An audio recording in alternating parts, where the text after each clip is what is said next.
This is Frances Walker's Summer Day in the Dunes. It's gorgeous. What are your first impressions? Well, she got like the one day of summer in the Hebrides, didn't she? She lucked out. The one that you can sell to the tourist magazines is Thailand. Yeah, this is it. It's like the Caribbean, isn't it? It's gorgeous. The colours immediately just jump out, don't they?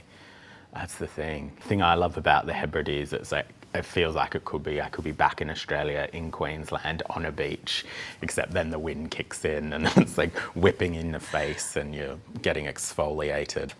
I do love the movement there from that wind, the dunes, like that's just shifting every single time you go there. It changes the landscape. It's just blowing away, isn't it?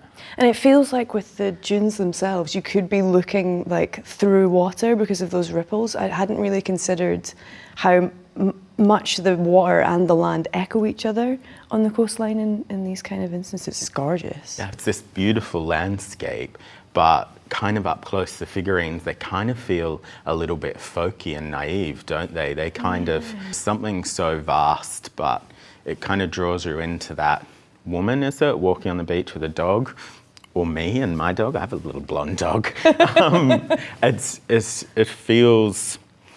kind of captures, you know, when you're on a windswept kind of Hebridean beach by yourself, it feels like you're the only person in the world. There's a spot in Western Australia where the desert meets the sea, and I feel like I could be just, you know, I've been trekking through the desert and then that beautiful sea is right there, and you just want to dive in, but I know how painfully cold that water is. I braved it a few times and felt very alive, even though my body thought I was dying. Yeah, fair enough. She did this in situ. So she did this big painting. This big painting. Can you imagine carrying this in the wind? Absolutely cannot. Board and the wind's like on her, and she could have done something a bit smaller. She's not very practical. I bet you she regretted that. She just likes a challenge, it seems. She does. There's that kind of beautiful kind of movement to the painting, isn't there? With the kind of brush strokes of the grass peeking through the sand. It feels alive, doesn't it? And I wonder what that little island is in the distance. Could it be Mull? And that's your home now, isn't it? That's my home, yeah. How long have you been there? Been there 10 years. 10 years, yeah, really? Yeah. Antipodean, Hebridean, that's what I call them. Yeah. Nice. Yeah. And what was it about Mull? Well, I always thought it was called the Hebrides whenever I'd seen it. We just kind of randomly ended up there because my husband decided he wanted to be a cheesemaker. No.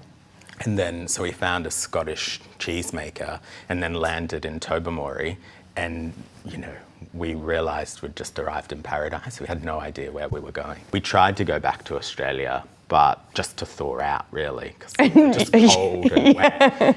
But then we just, we had to come back because it stays with you. From what I understand about Frances Walker, she kind of fell in love with the Hebrides as well. So I think once it gets under your skin, you can't shake it off. No, because there's nowhere like any, and they're all so distinct.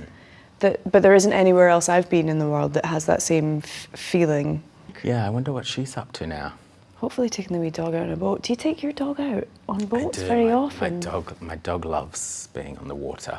He's a little salty sea dog. Oh, that's so cute. I even have a little red boat. It feels so big and so tiny at the same time, this painting, doesn't it?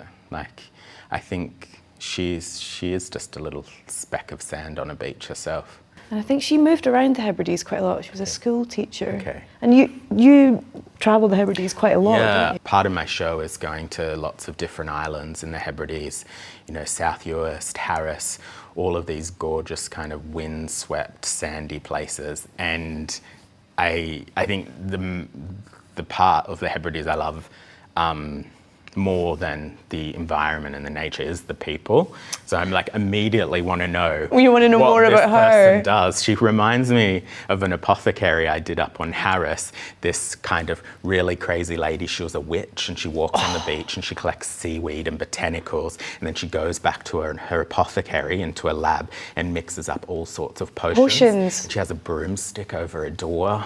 That could be her. But the colours as well are just so delicious. Like that could be like, I could paint an ice cream parlor that colour. Absolutely. Like, it's kind of crazy because, I mean, that's one summer's day in the Hebrides, but it feels like, you know, it would be a completely different place if the sky was grey and absolutely, you know, it would be wild and crazier, but it feels so inviting. Especially when there's that serenity of when the sea and the sky just sort of like seamlessly blend and you can't really tell where one begins or the other ends. Yeah, I love that. And I reckon she probably just jumped on a little, you know, board and kind of just glided down those sand dunes. I used to do that in Australia. So. Just like a little cardboard box and you'd go down the sand dunes into the water.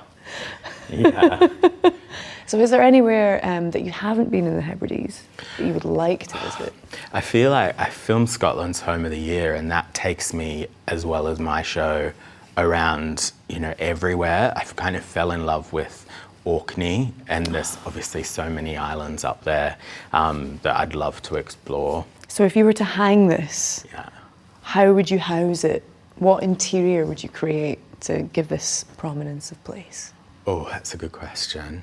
I think, I imagine my client, she lives in a whitewashed cottage, probably somewhere in Nantucket. She's in a Nancy Myers movie. Diane Keaton's playing her. The floorboards are white.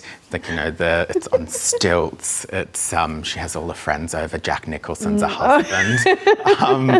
And I've popped it on. She has like a gorgeous stone fireplace. This is just pride of place. She's kind of just drinking, you know, red wine and telling her friends about the Hebrides. That time she sailed around it and had an affair with a young captain. Oh, I love it. 68. Yeah, and I'd charge her a fortune for it. Well, thanks so much for coming in. Nice. It's been lovely to have you. Thank you very much. It feels privileged to be in here. I know. I feel like I've won. You want another 10 minutes we can all clear and you can just have a rummage. Yeah, and is this the gift shop as well? Take something on the way Pay what out. you feel. Pay what you feel. Yeah, all right, I'll take it. Wrap her up, boys.